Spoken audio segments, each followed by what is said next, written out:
So I am pleased to be a part of this great discussion tonight on managing money, a caregiver's guide to finance.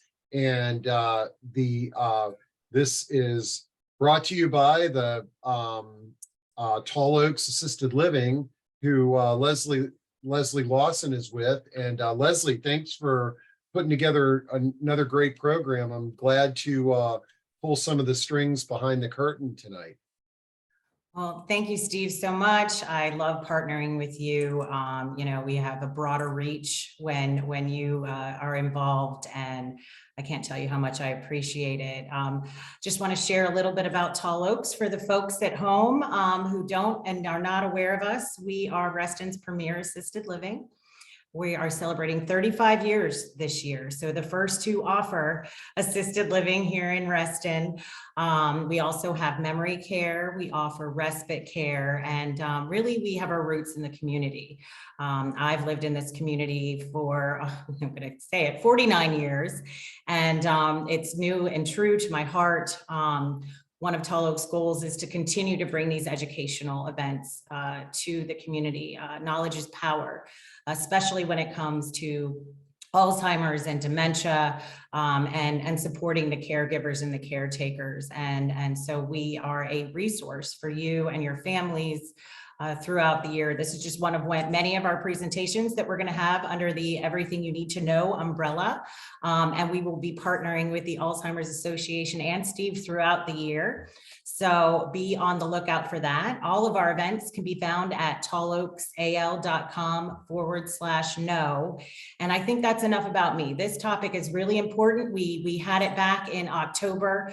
Aaron was lovely to come and speak, a wealth of knowledge, and we really, needed more than an hour to get through everything. And that's why we decided to make this a two-parter. It's okay if you can't make it to the next one, but you're going to get information out of both. But if you can, that's great. Steve is recording, so we'll be sending that out to everyone who did miss it. So I'm gonna now go behind the curtain. Yeah. Thank you, Steve. Well, let's say you don't need to go behind the curtain yet. Let's meet Aaron and Daniel, and then we'll kick things off. And not only is knowledge power with caregiving and dementia, but when you add the component of finance into it, that's when it really becomes important to know as much as you possibly can, because most of us, are operating with a limited budget, and so that's why tonight's discussion is so important. But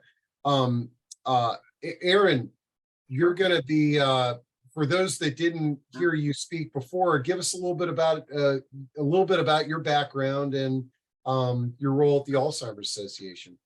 Oh, Steve, thanks, and Leslie, thanks again for hosting, sponsoring this. So both of you guys have been fantastic.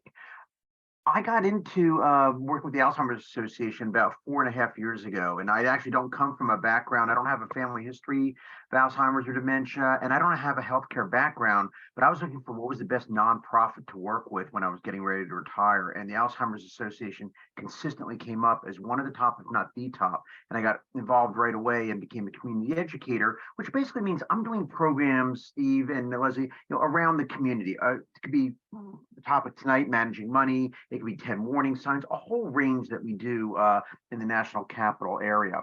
I also am on the Alzheimer's Association National Advisory Volunteer Board. And basically what that means is we look at the programs across the country and what are people asking for. And this topic we're talking about today, managing money, actually comes from input and feedback from people around the country about the need. And then HHS, and I'll talk about this in a little bit, said, hey, we need to get a program out. Can you guys help, on something like managing money? And the other thing I do in my quote volunteer time, I also am a volunteer on the National Suicide Lifeline. So as a crisis worker, just another way to give back to our community. I also am here in the Reston area, and been here a long time, not as long as Leslie, but I've been here, 30 plus, and it's just been great. So I know, Steve, that's a long, quick overview. And with me, I just want to highlight as well as Dan Cronin. Dan is staff member with the Alzheimer's Association. I work with Dan for a number of years now as well. And he is a staff member that oversees a lot of the programs and services here, particularly in Northern Virginia. And Dan has been great. So with that, Steve, back over to you. Yeah, well, let's, I say we all duck behind the curtain here and let Aaron take it away. And a reminder to everybody that if you got questions, type them in Q&A or use Q&A button. And then remember, Aaron, I've got some of your poll questions that you're going to throw out to the audience. Just let me know when you want those. So yeah, we'll do that first one in Steve, just in a couple minutes here, because we want to make this as engaging as possible. So, definitely, as Steve's saying, use the chat, use the Q&A to ask questions. And we're going to highlight, what are we going to cover tonight, as well as what are we going to cover next time on the 21st. So tonight, we'll start off maybe with a little bit of an overview of Alzheimer's and dementia, just something brief to make sure that we're all on the same sheet of music. Then we want to talk about, what are some of the financial impacts on caregivers?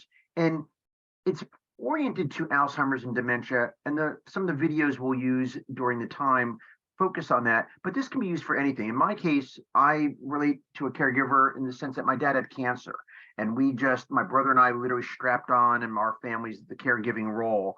And I wish I had this kind of program before, having to deal with my dad a few years back.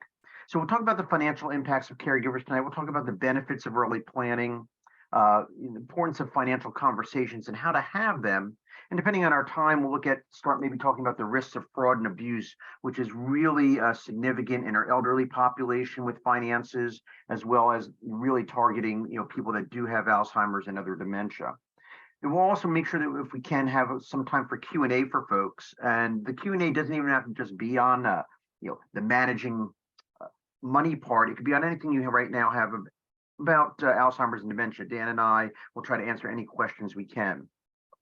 Now, I said we're doing this, as Steve had mentioned and Leslie mentioned, in 2 parts. So that's what we're going to try to cover tonight, depending on our timing. Then next session, we're going to talk more about the specifics of organizing finances, organizing legal documents, as well as backup planning and the things that we need to do, more of the details. So today will be more of the higher level, and next time we'll get more into the specifics of what are resources that are specifically available for legal and financial planning and assistance, and how to get other types of questions addressed. So I hope that makes sense. Now, I've been talking a little bit, we're doing a couple little intros here, but I'm very curious, and this goes back to what Steve was mentioning about a poll. So we want to send out a question to everybody that's joined us tonight. And this poll question is, how many of you are currently caregivers or expect to be caregivers of a loved one in the next 5 years? You should see that question up on your screen right now. And this is just giving us a sense of, okay, from the audience that we're currently talking with tonight, how many of you expect to be a caregiver or currently a caregiver? And that will help us maybe even tailor a little bit of our discussion tonight as well. Well, it looks like about 70% answered already. And wow. Actually more, boy, everybody's answering it here. But here's, just so everybody can kind of see who we've got in the audience. It's basically, it's about 50-50, but it's 55% are currently caregivers, and then 45% expect to be a caregiver in the next 5 years. So okay, so that's excellent to know, because those that are caregivers, when we talk about the financial impacts on caregiving, as well as the stress and how difficult it can be, and then for those that are going to be caregivers, getting a sense of what to expect, what you can better plan to do. So that's great. That's I think a very good mix for tonight's session. So what I'm going to do in a moment, I'm going to start to share my screen. And then we're going to go over some of what I'll call the objectives, a little bit about background on this program, and then get into a little bit about Alzheimer's and dementia, and then more specifics in terms of financial impacts on caregivers. So I'm going to ask Steve here in a second if he is able to see my screen. Steve, are you able to see the screen?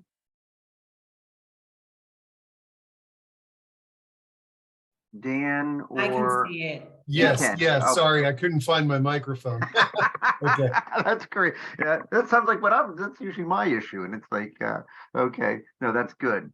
And Dan, the other thing I was going to just remind you, as stuff is coming up in chat, any chat questions that I know Steve's monitoring that, but if you could also monitor that, and as maybe we'll take a break, a couple breaks during the discussion, see what kind of questions we're having, so we can make this a little more interactive as well. So the topic, this program, I mentioned this very briefly a couple minutes ago.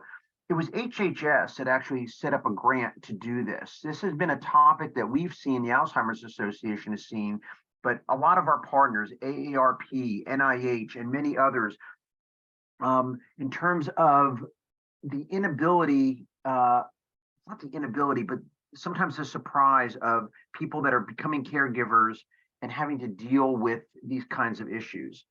Now, the way the program is set up, we don't want to give you the sense that, hey, this is the be-all and end-all of financial and legal planning. It's not. This is more overview.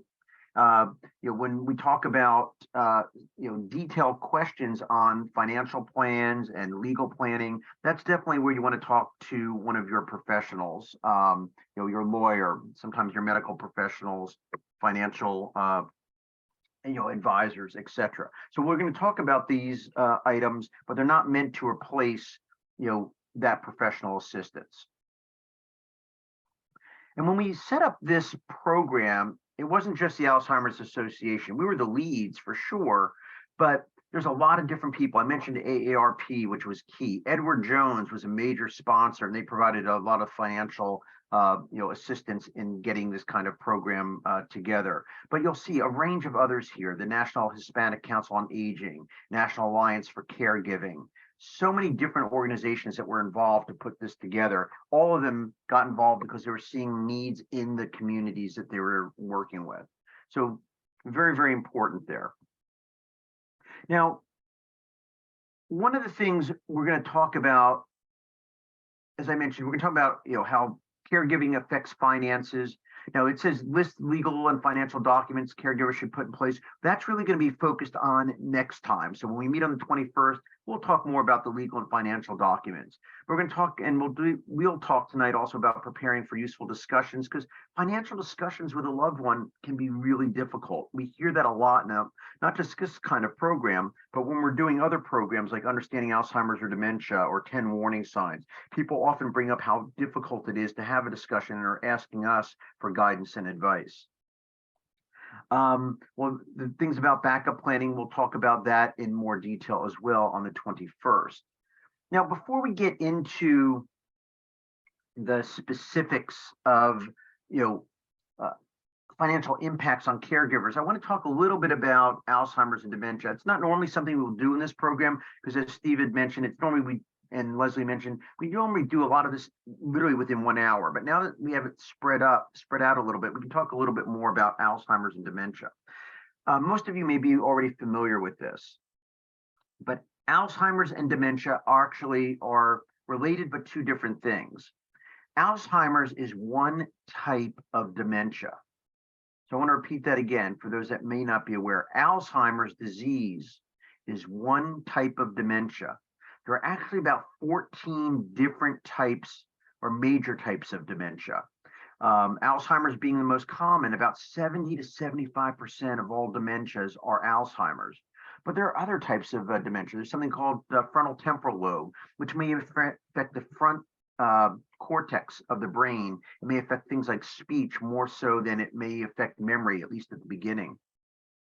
And there's Lewy body dementia. For those folks that remember Robin Williams, the actor and comedian, he ultimately died by suicide. But what was happening with him, He had Lewy body dementia, and he had drastic personality swings. He had hallucinations, delusions. And so his type of dementia affected the brain differently than it does, say, Alzheimer's. And I just want to make sure, people are aware of that. And Steve, let's throw up another poll question here. I'm curious, for how many people think Alzheimer's and dementia are a normal part of aging? So true or false? Is Alzheimer's and dementia a normal part of aging? Let's see, I'm just curious what you guys think. And gals. I always say guys, my wife says and gals. All right, we got over 70% participating, and well, I'll let you let us know if this group got it right. Well, it's, right is relative. So yeah, it is not a normal part of aging. So we do have some yeses in there. And I want to just highlight that Alzheimer's and all these other dementias, I mentioned a few of them. There's so many others: vascular related dementia, Parkinson's related dementia. It is a disease, and unfortunately, it is a fatal disease. What happens is, I want you to think about this. You can almost close your eyes. We have not 100 million nerve cells in our brains. We have 100 billion nerve cells. And these nerve cells are going very, very fast within our brain. What happens with Alzheimer's and other dementias? Alzheimer's, the brain cells start to deteriorate, literally die off in a very particular pattern. The same thing is happening with other types of dementias. And that's how doctors often can tell the type of dementia that a person has based on the way that the neural transmitters, the neurons, are basically dying off. And unfortunately, it's not a normal part of aging. It is a medical disease, a biological disease, and we don't have a way to really stop the disease. It is a deadly disease. We're going to talk more about that a little bit later. But what's good is that you may have been seeing in the news, there's a number of different treatments that are coming out, a couple that are out now and more that are on the horizon. So the researchers are very positive that there'll be even more treatments out in the near term, and with the hope that we may find ways to stop Alzheimer's and other dementias some point over the next 10, maybe 20 years. And we say that long because it takes time to for the research, once they even have done things in the lab, to get that out to the general public. But sometimes, working with FDA and other scientific communities, things can get sped up. But unfortunately, it is not a normal part of aging. Based on that last question, Steve, let's throw up a different poll question. I'm curious. The one about people dying annually from Alzheimer's disease. And I don't mean to be morbid here, but it's just to give people a sense of the impact of this disease. The question you see, do more people die annually from Alzheimer's than breast cancer and prostate cancer combined? True or false? Again, more people die annually from Alzheimer's than breast cancer or prostate cancer combined. True or false? Curious to see what you think. Right. We got about half, you're more than half there. So this is how the group answered. Oh, interesting. So for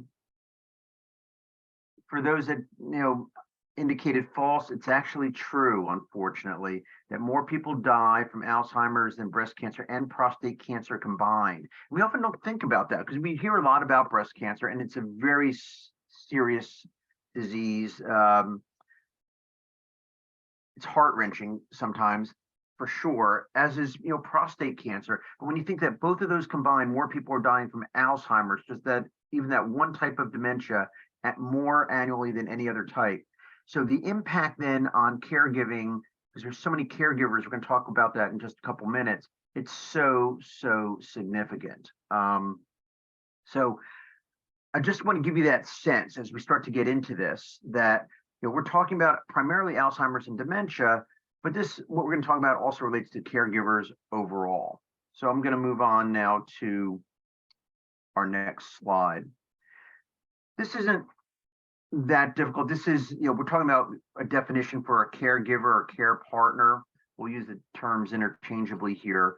It's usually a family member, a friend, sometimes a legal guardian who's supporting someone that has health issues, behavioral issues, well-being, and also someone who might manage or money or pay expenses for another person or help a person pay their own expenses. So, finances are, the money that are used to pay for things, and financial literacy is just what we're even doing a little bit today, getting a little bit more literate on what are the impact on caregivers and what can caregivers do about finances when it comes to their role. So the cost of caregiving is this next section. I'm going to skip this one here. Now, this one is not a poll question necessarily. We're not sending it out. I'm just going to highlight it. But this really surprised me when we set up this program.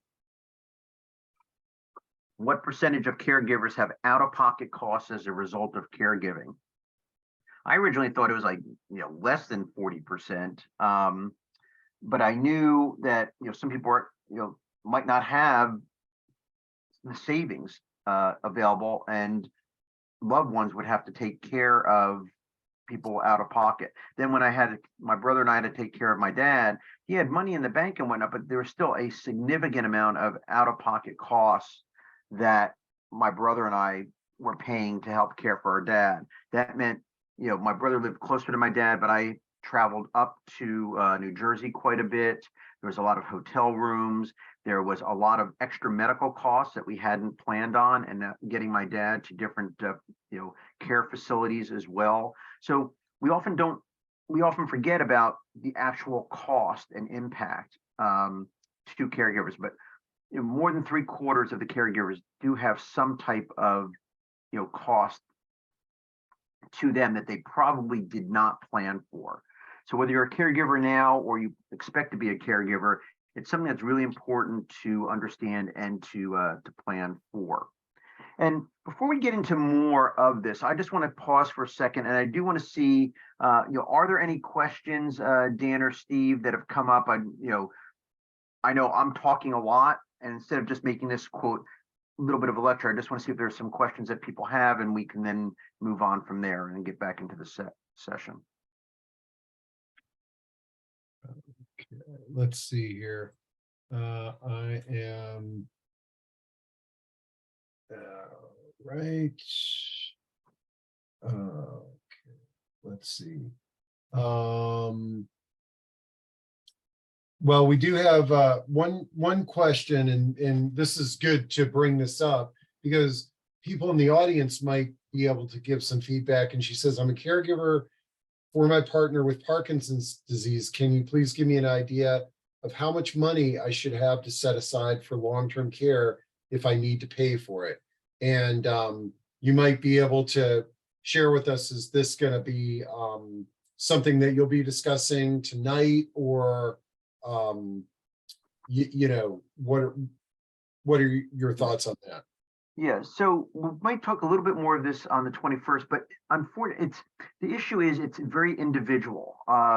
Everyone's situation is a little bit different. So to say how much money in long-term care should be put away, or what kind of program a person should have, really depends on the savings that person has, the financial situation, the type of Parkinson's, how far along it is, et cetera. So there's a lot of different questions, and that's why a lot of this does become important to have discussions with the financial planner or geriatric care planner. So we can definitely talk more about that.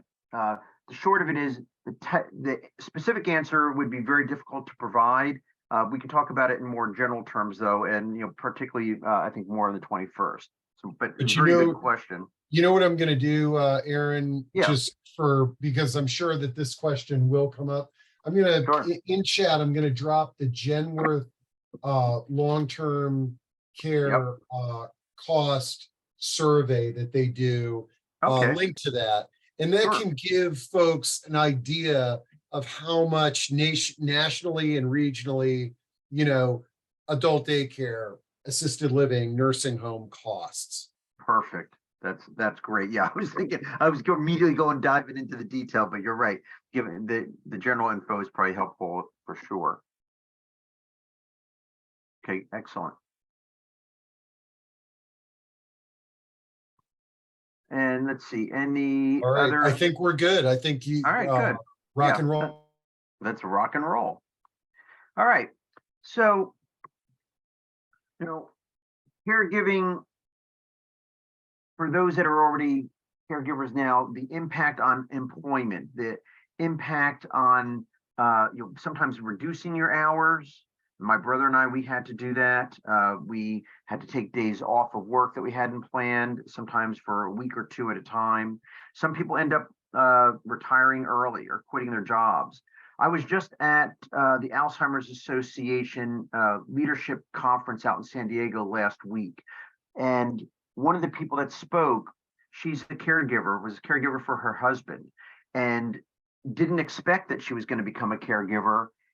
And what happened is they used up a decent amount of their savings. She had to retire early, so they didn't have those savings. And then she was explaining how it really just changed everything for them. And she would never gave up, would never want to give up being a caregiver. But now she said she's on a set fixed income for the rest of her life.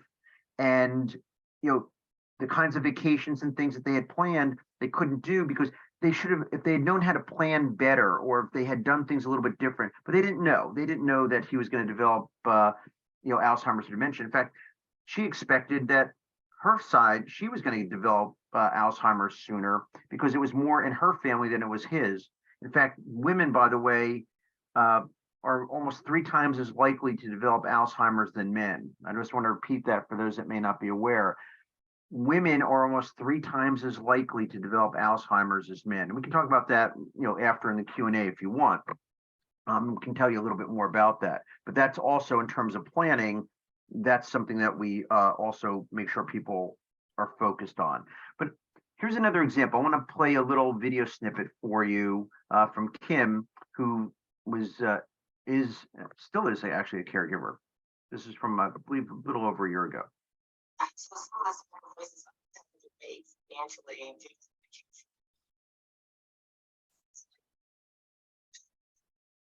care, visits in some cases, clothing to try to limit spend that kind of money. So I supplemented what I could, and then really which I could buy income to continue to care for her, and then looking into getting a part-time job to supplement every care, facility care. And many of you, Aaron, I'm go ahead. sorry to interrupt. This is Dan. I'm getting a couple of comments in the chat. They had a hard time hearing that video. Just some feedback on that. Yeah, it sounded good when we did a test, but what you might do, Dan, Aaron, is maybe paraphrase some of the videos. Sure. Yeah. Because for whatever reason, the sound didn't work.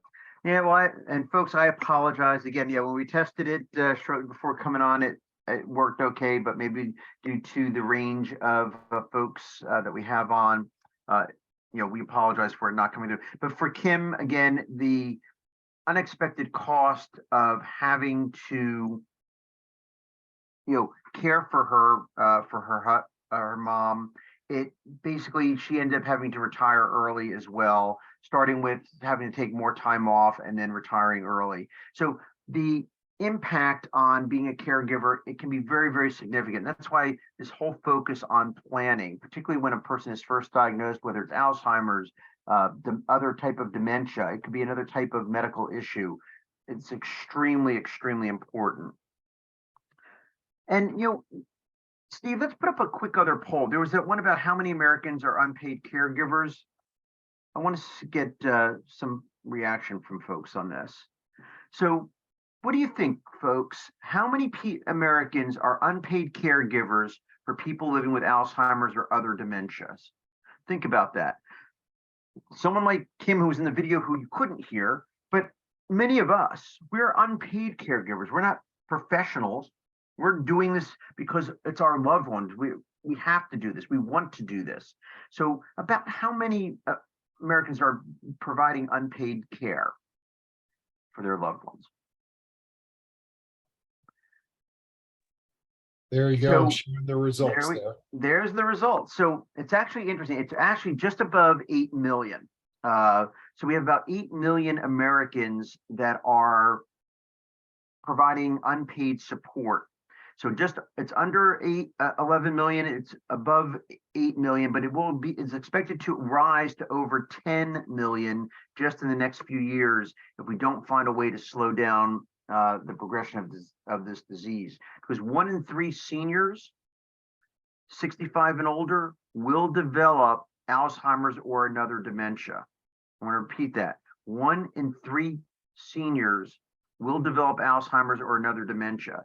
So many of us that care for a loved one, whether it's a spouse or a parent or another relative or a friend, there's going to be more people dealing with dementia and Alzheimer's in our population. So there will be an increase in unpaid caregiving. And I wasn't going to do this, but Steve, throw up that next question about the value then of this unpaid caregiving. So we have about 8 million providing unpaid care, but what do you think the value of that? What's the value of the unpaid American caregivers? And this is, again, they're just on the American side. This is a global issue.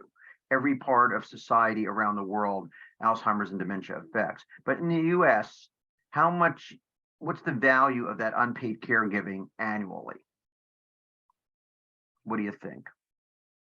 Think it's unpaid caregiving roughly, and this is based on the GAO, NIH, and other organizations that monitor, what a caregiver's hours basically are worth. All right, there you go. So for those that got the 200 billion, you guys got it. Think about that. $200 billion in 2022 was spent unpaid by us, by loved ones, to care for our relatives, for our friends. And that number is expected to potentially double over the next 20 years if we don't find better ways to slow down the progression or stop these diseases. So the impact on our society is extremely significant. And I just want to highlight that. I know it's painting a negative picture right now, but as I also mentioned, we work with all the top researchers from around the world that are dealing with Alzheimer's and dementia. We have this international conference every summer, and I don't know if it's 40,000 researchers from around the world get together both in person and virtually. And many of them are so optimistic about the future, about ways to slow down the progression of the disease, more treatments to deal with symptoms of the disease, and maybe ways to even stop the disease. So there's a lot of optimism. I know I'm providing more of the negativity in a bit right now, but it's also to get us focused on the need to plan.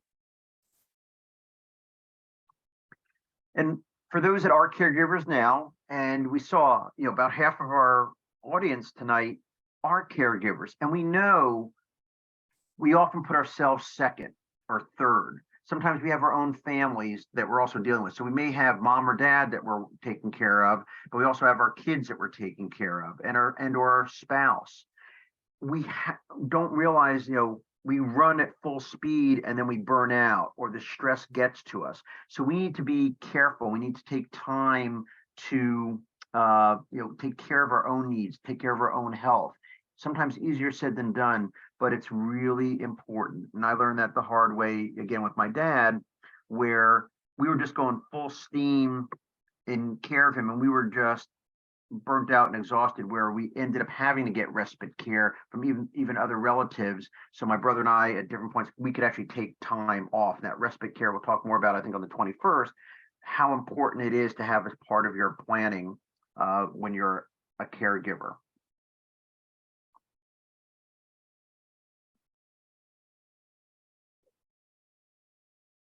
Let's talk about, we've already talked about Alzheimer's is not a normal part of aging. I want to talk about the progression here, just so folks get an idea. So when a person is diagnosed with Alzheimer's, the normal life expectancy is about 4 to 8 years. I want to repeat that again. When a person has been diagnosed with Alzheimer's, their life expectancy is about 4 to 8 years. But that's not true for everyone. Some will pass sooner, but many will live longer with the disease, particularly now that there's more treatments to deal with some of the symptoms. A very good friend of mine, Sammy, his mom, she was diagnosed a while back. She just passed away 7 months ago from the disease. That was after 20 years. They had only financially planned for 8 to 10 years. And what happened is Sammy and his sister, they both live in Northern Virginia. They took care of their mom. They never wanted to put her into assisted living or nursing home. So they took care of her until the time that she actually passed. And she had very severe Alzheimer's at the end. But what happened with both of those families, Sammy was originally planning to retire when he was 62. He now he's told me he doesn't know if he'll ever be able to really retire because the amount of impact and the lack of planning that they had provided, they wouldn't have ever changed anything. It's interesting, he says the impact on their finances was significant because they hadn't planned it out. They didn't expect 20 years. But he said he wouldn't change anything because the time that he had with his mom and that the grandkids had with their mom and his sister's family was, even though with the Alzheimer's, was still extremely important to them. But the point is here, 48 years is the average, but a person can live for many years with the disease. So, the planning on the care, where that care is going to take place, who's going to do the care is all extremely important.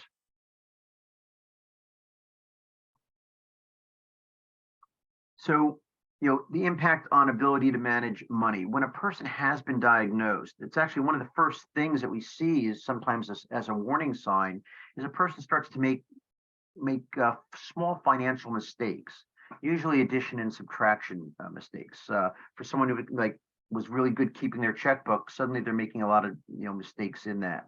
Sometimes they're not able to figure out a tip on a bill at the restaurant, and they used to be able to do it with absolutely no problem. And as the disease progresses, they may have more and more difficulty managing their money or remembering to pay bills. And the worst case is when it gets to a point where they don't have the ability to communicate their wishes or financial decisions. And another example, my friends Mark and Caroline, they live in Springfield, Virginia, and their parents had moved down here from Connecticut 15 years ago. Well, both parents started to have memory issues, but Caroline and Mark didn't want to rock the boat with their parents, and they didn't want to upset them. They knew things were getting bad, but they hadn't been diagnosed at that point. And they didn't want to have discussions, legal discussions or financial discussions with them because, again, they didn't want to upset them. They didn't want to rock the boat. They thought there'd be plenty of time. Well, 2 years ago, it's actually now 2.5 years ago, things started to get worse, and they both were diagnosed. The dad was diagnosed with one type of dementia, and the mom was diagnosed with Alzheimer's. And now Caroline and Mark had to make certain decisions. They could no longer really care for themselves in their own home, Caroline and Mark's parents. But now the parents are having much more difficulty being able to make financial and legal decisions on their own. They started to distrust Mark and Caroline. They thought maybe they were trying to steal their money. It just got really bad. They were at some points, they didn't even realize who they were. They would have some clarity during the day, and other times of the day they weren't having clarity. If Mark and Caroline, and they say this, if they were considering actually having them part of this discussion tonight, if they were part of the discussion, they would say they wish they would have those tough discussions a year, 2 years earlier, when their parents could have been much more able to have been part of those financial and legal discussions. They didn't, and it made things very, very difficult to the point where the courts almost had to get involved, but luckily they didn't. But both parents now are in a memory care unit in Alexandria. But it was a very, very difficult situation. It didn't have to be difficult. The early planning, they now say in hindsight, would have really made things better. And a lot of friends that we know have said the same things. And as we've been talking about this, the impact on a caregiver, income is likely to go down. We may have to take more time off. We may have to retire early, as I mentioned, because, and at that same time that we're slowing down our income streams, expenses are coming up. That 78% of caregiving costs, many of us start to have to deal with that. Unexpected expenses. So our income stream is lower, but our expenses start going up. And there's going to be, and I won't go over this, there's another caregiver here who actually talks about that and who didn't expect that, income would go down. They thought, oh, maybe they'd have to take a few hours off here and there, but that mom had plenty of money in the bank and that there wasn't going to be any impact on that, but it was these small other expenses that they didn't expect, the travel expenses, and then eventually they did have to, this caregiver did have to take more time off and thus had less income coming in, similar to what I was just saying a few minutes ago.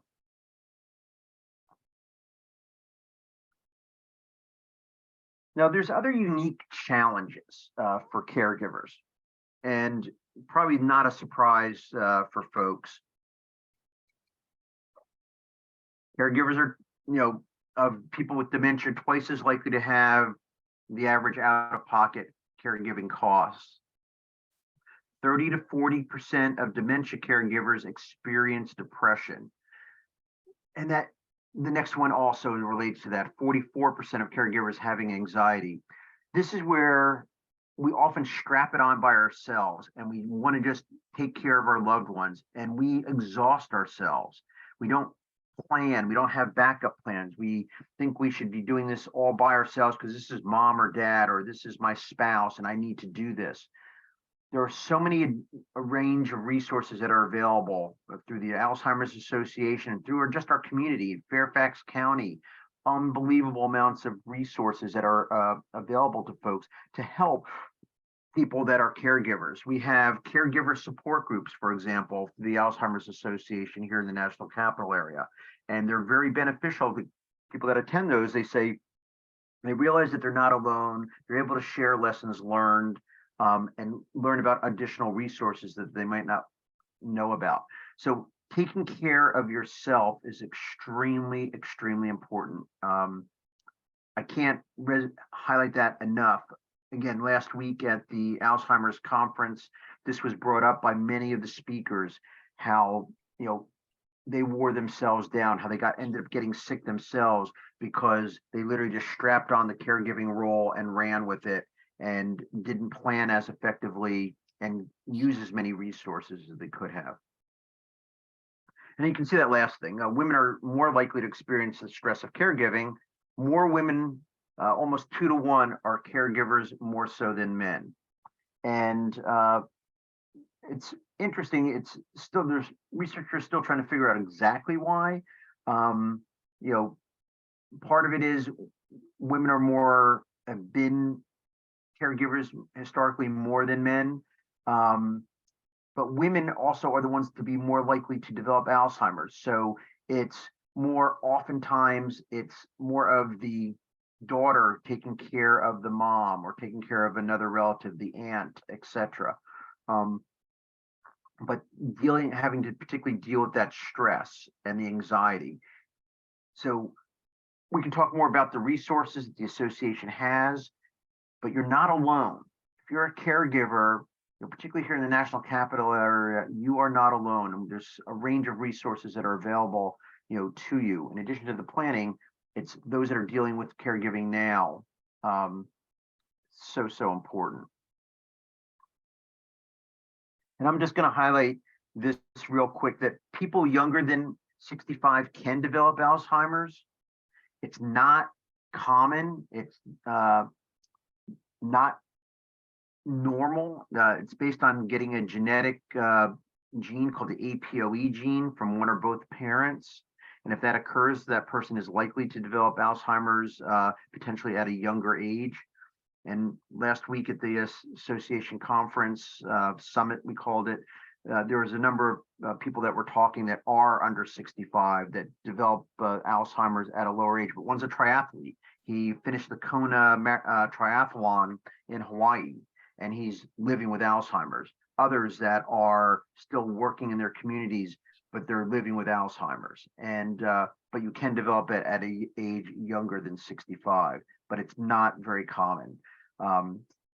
Age, by the way, is the most highest risk factor. So people age 65, every 3 to 5 years, the risk of developing Alzheimer's or another type of dementia goes up.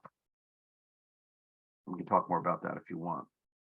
I'm going to skip that. I was just talking about early onset. Benefits of early planning. So you can see the question here, who can benefit from putting financial plans in place for the future? And you can see the response options there. I just want you to think about this. People with a lot of money, do they need to have financial plans? People retiring soon, caregivers, low-income households, everyone. It's everyone. Everyone can benefit from putting a financial plan in place for now and for the future.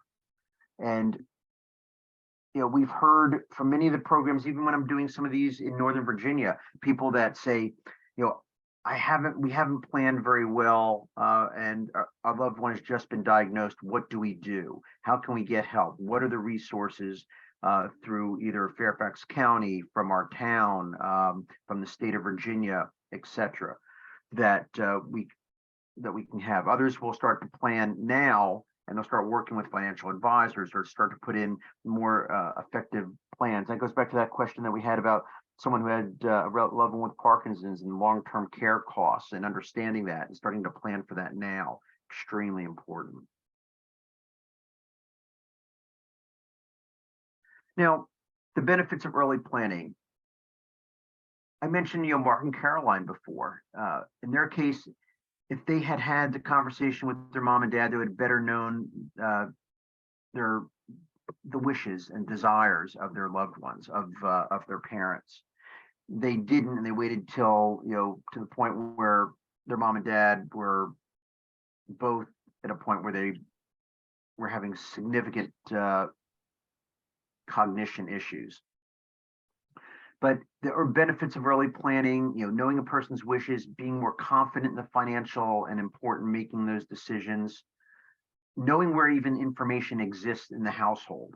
Believe it or not, having those plans, just makes it easier for the caregiver, and it makes it easier for the person who is going to be dealing with the disease over time, particularly as they become less able to make decisions on their own behalf. And again, I don't know if the video here, I'll try one more, but and Steve can tell me, if you guys are able to hear it or not, but otherwise I'll just do a paraphrase as he had mentioned. My mother, by putting plans in place early, that really helped me because it gives me a sense of confidence that I'm doing the things that she really wants to be doing. It allows me to not have to make decisions I make because my mother has already made. She's stated her wishes. It started out okay. Really to execute this. Okay. Aaron, it started out okay, and then it kind of buffers, and it was harder to understand. But in the beginning, it sounded okay. All right. Well, so what I'll highlight is, Kim saying that her mom, by putting stuff in place much earlier, made it easier for both Kim's family, as well as Kim's mom. And I can resonate that my mother-in-law, who passed away just a year and a half ago, she was a bookkeeper. Thank goodness. She died from something else, and relatively very short term, unexpectedly, but she had a lot of her stuff already in place. She had already figured out what she wanted to do, what stuff she wanted to give to the grandkids, and her documents were in order. We knew items about the house, about credit cards, about even account numbers, online information. So if we didn't have that, we would have been scrambling. And the idea here is, again, working with loved ones about the planning and planning ahead of time. And it includes even things about online accounts. We'll talk more about that on the 21st, but it's knowing as much of the information and knowing where in the house that, or where that information exists, and whether, you know, there's a backup plan. We'll talk more about that on the 21st, but extremely, extremely important. And what Kim was highlighting there is the benefit that she had with her mom. And I'm trying to get out of the frame here, if it will let me. Huh. I'm not sure why it's not letting me out of the frame. Let me see.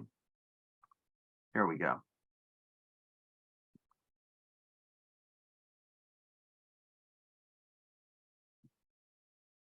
And this is already what it, you know, what I was highlighting, you know, the benefits for the ability to share exactly what they want and how to make in the decisions. You know, where do they want, you know, any of their monies to be given to, charities, you know, grandkids, etc. Knowing what they want in terms of medical directives and things of that nature. Being able to, you know, really participate in their decisions, but doing that when they still have the cognitive abilities to do that. And that means having those kinds of you know, tough decisions and tough conversations up front. And we'll talk, you know, a little bit about that as well.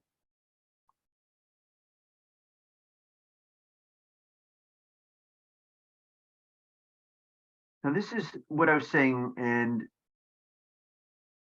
happened with Mark and Caroline in particular, our friends. They were very nervous about having the conversations with their parents, and they kept delaying it to the point where they delayed too long.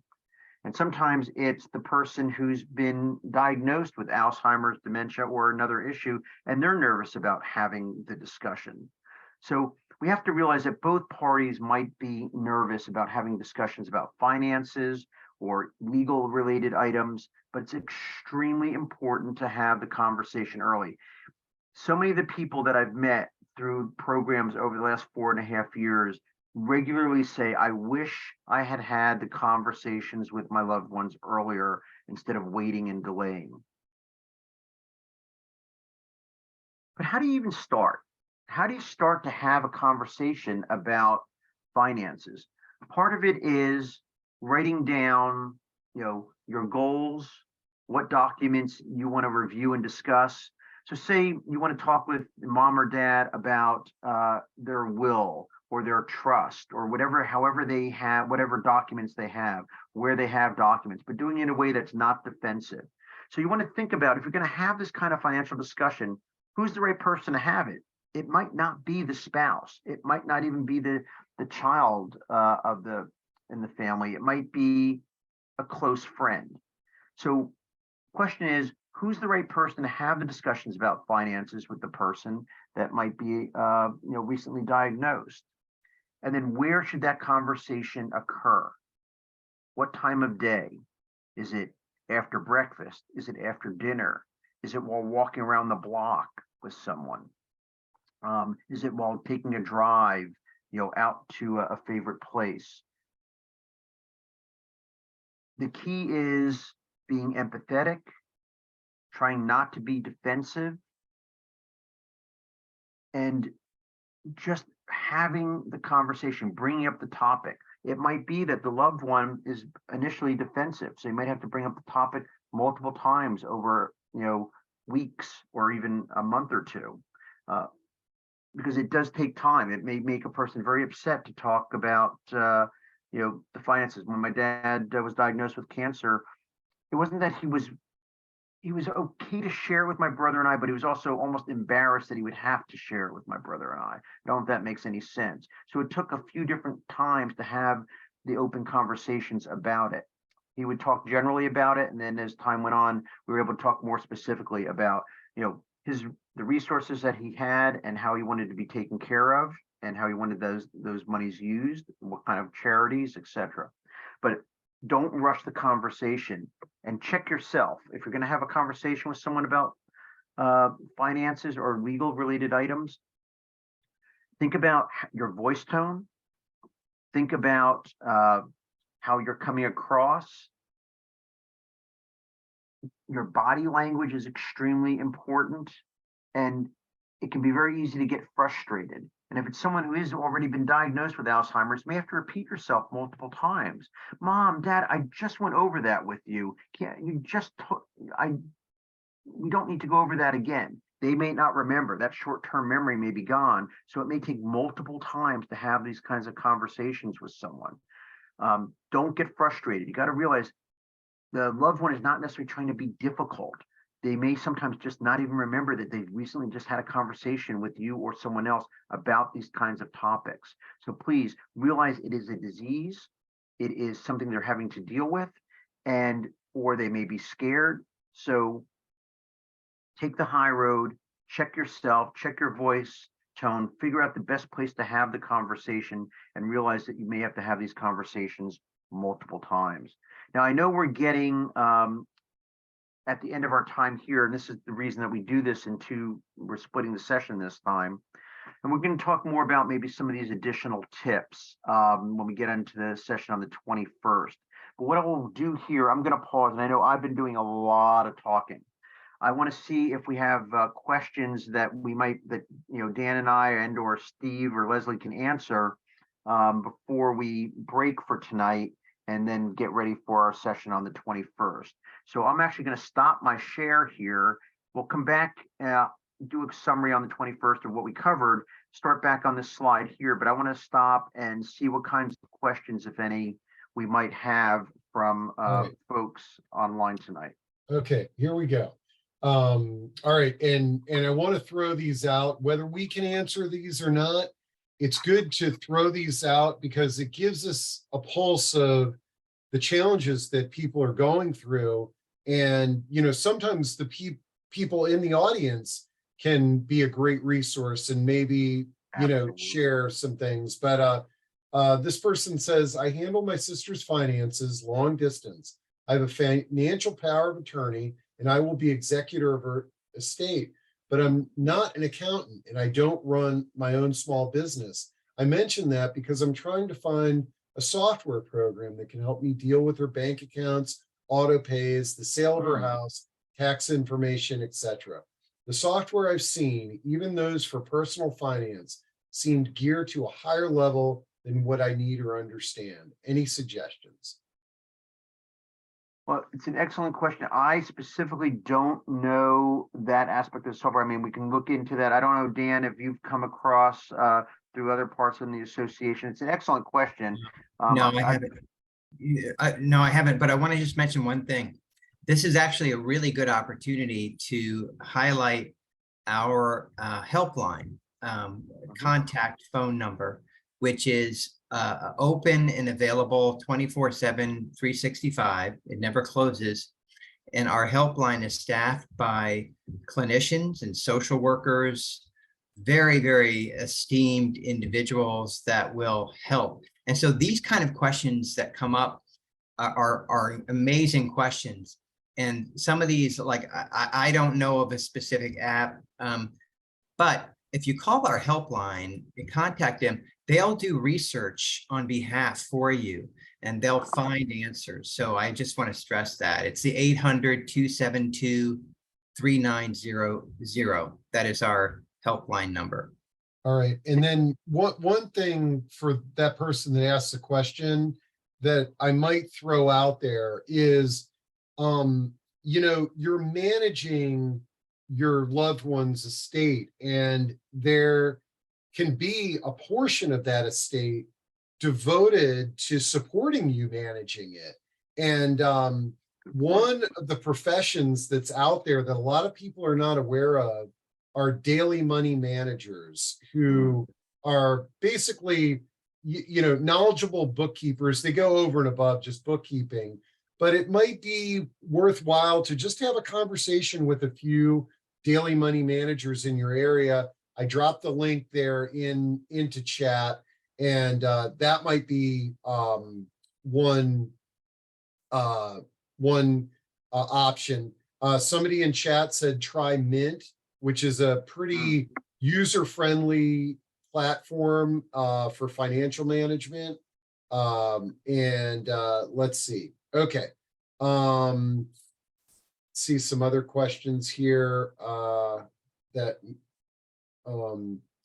Okay, let's see. They looked into it, seems like a no-go in Illinois. Okay. Yeah, I mean, it's there may or may not be a daily money manager in your region, but but yeah, reaching out to Alzheimer's Association, to the helpline, and reach out to feel free to reach out to me, and I love trying to help people through these challenges.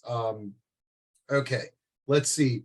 Can Nicole asks, and I saw that there was a few people that were put suggestions in there. Anyone recommend a good doctor to conduct a screening for dementia? And Nicole, as I know some other people have dropped it in there. I've got a very good resource that I can drop in and recommend to you there as well. And I'll drop that into chat for everybody. And okay. Okay. What do we have here? Yeah. Oh, and so remember when we had the question about how much this all costs, and Bonnie Elliott says, I just looked at Maryland and the numbers are from 2021, and many communities have increased rates by 6% or more due to COVID impacts. Also, counties differ. Yeah, that Genworth cost of care study, I would probably say that's probably 10% lower than the true costs, especially if you're in a metro area. Steve, can I speak to that? Just kind of yeah, being in the jump on in. I'm industry? babbling here. No, you're going through the questions. I think it's a very valid question. Aaron brought up kind of the broad range of the different types of dementia, and kind of figuring that out, and then kind of knowing where we are with life expectancy, with how this particular type of disease progresses. Then also, taking that into a factor, and then also looking at your area and your location. Working in an assisted living, having a memory care, I do a competitive analysis, of everyone around me. And, Steve, you're right. Things have gone up astronomically since 2021. Due to, the pandemic. And I think that really is across the board in any industry. It's not just ours. But, I put it in there, Tall Oaks has, a shared room, which at some points in dementia that is appropriate. And it helps to cut cost, is about $200 a day. And that's our most affordable, and we are extremely affordable in our area, depending on the type of room you have and the amount of care that your loved one needs. That cost can go up. I've seen so many people come in looking for memory care, and the sticker price is astronomical. And that's one of the reasons what we're here to talk about is to put it out there. We're looking at, at a low end of a lower care where someone is a wander risk, where someone does need to be in a secured unit, at about $73,000 a year for care. And that's a low end. And then taking into that consideration of that average of 4 to 8 years. Now I have someone that, has been in our memory care for 10 years. So those numbers, really, that's specific to each of us. And that's what we're going to talk about kind of next time in more detail, is how do I get, more finite with where I'm at, with where my loved one is at, but taking it at a 4-year average, and looking at that number, that gives you kind of an idea of the initial sticker shock. And then going from there, hopefully our loved one does live longer. And these are just prices for care. So there are support systems, what Aaron brought up about having to travel, and stay in a hotel to be with his loved one. Those are all things we want you to start thinking about as these kind of added on costs that aren't there, so that you can kind of prepare for it. I put it in the chat where it's, we are not trying to scare anyone. And there is hope, but in order to kind of prepare, we have to accept reality of what things could be, the worst case scenario. And then we hope for the best, and then we work to live our best life. And so I think kind of taking those numbers a little bit to answer those questions on a general basis, it depends on how old your loved one was when they were diagnosed. There are so many, different factors that go into that. But in our next session, we're really going to dive deep into how we can really how we can build these plans. And I think it's always good to have an advisor, someone to look over the finances, see what's there. But, Erin, to your point, having that tough conversation at the early diagnosis is probably the saving grace for a lot of folks, where it's mom, where's your money? Dad, where's your money? Where would you like it to be? What do you want to have it spent on? And then coming up with a plan from there. Even if the plan goes awry, it's better than being in crisis and then going, how am I going to do this? Because it is possible. It is doable. There are support systems out there. They're emotionally, spiritually, financially, that are in place to help us, be able to take care of our loved ones. So I interject on that note. And actually, we got a question for you, Leslie, but before I get to that one, Angela asks, will you be discussing long-term care next time? There's so much confusion regarding Medicare covering long-term care insurance, which doesn't. And she was asking about long-term care insurance specifically. And Angela, I'm dropping into chat, and for everybody, a really good discussion that we did on long-term care insurance that you might find helpful while you're waiting for our next chat. But Erin, will you be addressing Medicare long-term care insurance in the next discussion? We were going to be touching on it, but not getting it into detail. I can see if we can add a little bit more content on that. So I'll talk further with Dan and maybe see if there's even a different type of session that might be able to pull some information from as well. Right. So yeah, I'm more than happy to make that event happen so that we can focus on that in detail. I think, there are a lot of questions surrounding it. I didn't understand long-term care until I started working at Tall Oaks 7 years ago, and it's still a little confusing to me. I thank you for bringing that up, because I know what I think you guys need to know, but I want to know what you want to know, right? And I can find the speakers, I can bring them to you. So I will work on making that a full topic. Okay, cool. And then Leslie, I think this one is for you. I'm wondering how respite care works. How does one get into a relationship that they can feel usual to the person who needs care, and how to plan for professional help on an occasion? So maybe define what respite care is and how does that work? Yeah. So respite basically is a short-term stay. And I define it as the caregiver might need a break, not necessarily something happened and it's emergency crisis and we just need to go in, but it's a short-term break. So in general, most assisted livings and memory cares will offer a 30-day respite where it's a fully furnished kind of environment. You're getting the full care, but it's a short term. We offer it here at Tall Oaks where, let's say you have a wedding, you're the primary caretaker and mom is at home and she does it. It's okay. She's doing all right at home, but you really want to go to this wedding in California. We offer that here at Tall Oaks, and other places do as well, to be able to give you that 100% care, 100% security for a short-term period of time. A lot of folks utilize it as well if, let's say, you had a hip surgery. And you just couldn't get right home yet. I've got stairs in my house, I'm not 100%. Let me utilize a respite care, and utilize on-site therapy, et cetera, all of the things to get back on my feet to come home. So respite is for the caregiver as well as the potential resident. Hopefully I answered that. That's great. Yeah, that was great. That was and wonderful.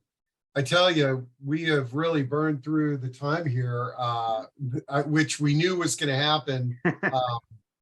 it might be that we just need to have a weekly conversation on caregiver money matters. So I'm glad that a bunch of folks are sharing some resources in chat. And what I would say is between now and our next discussion, if anybody has any specific questions or comments or things like that, forward them to any of us here. And we'll make sure, Leslie, if you share everybody's contact info when you follow up, then maybe we can help folks in the interim or help play around with the content on the next discussion. No, I think that's great. And, you know, one of the things I'll get with Aaron and Dan is to also send out those contact numbers, those resources. You know, I know the Alzheimer's Association, some great PDFs on where to go and clickable links that you guys can kind of use to digest and ask for help. And I saw in the chat also, I think it might have been Angela that brought up, you know, the importance of a support group. And I can't stress that enough. You know, I can learn as many things I can on my own, but if I'm in a group, I get the knowledge of that group, things that work for them, things that didn't work for them. You know, especially when it comes to finances. I didn't even expect this, and this came out. So I highly encourage at least checking one out.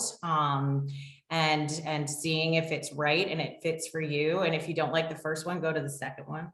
Yeah. And then make your decision because it can be very, very useful resource. This is people talking about their own experiences with no agenda other than to help you. So that's my pitch for support groups.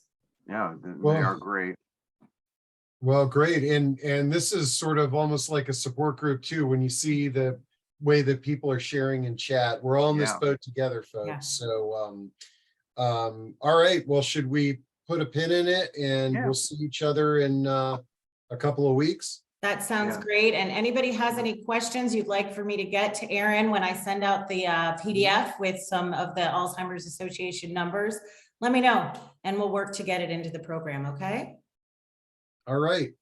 Yes, and Mary's question, we can send everybody the recording of the next one if you can't make it. All right. Yep. All right. Okay. See you in a few weeks. Thanks. All right. Thanks, Thanks, guys. everybody. Bye. Bye.